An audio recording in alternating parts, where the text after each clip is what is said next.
Good morning, and welcome to today's hearing of the Subcommittee on Interior of the Oversight and Government Reform Committee.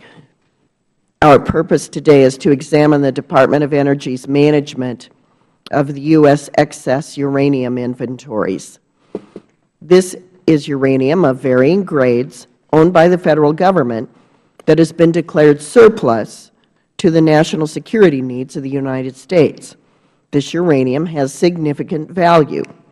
Selling it generates revenue for the Federal Government and displaces uranium produced by private industry in the marketplace. The Department of Energy's management of this uranium has prompted questions by the domestic uranium industry as well as the Government Accountability Office, a nonpartisan agency that investigates how the Federal Government spends taxpayer dollars. The GAO found that the Department of Energy failed to consistently value uranium it transferred to third parties in exchange for other services.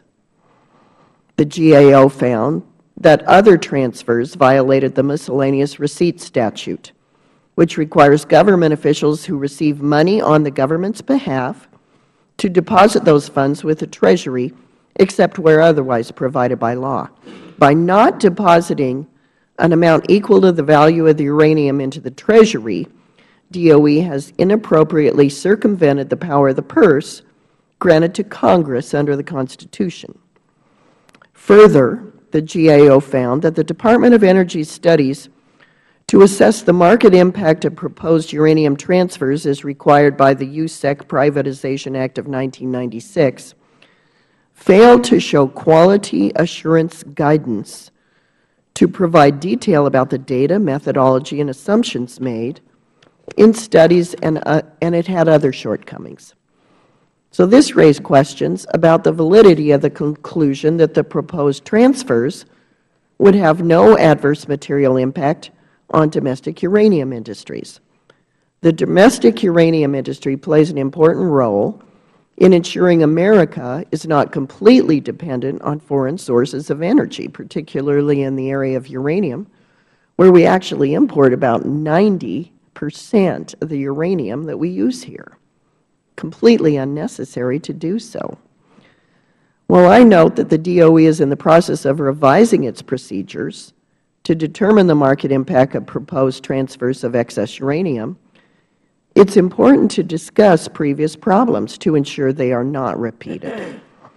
Today we will hear from the GAO to discuss their reports.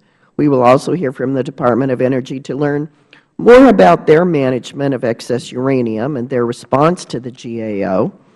Finally, we will hear from a representative of the domestic uranium industry to discuss how these transfers have affected the industry.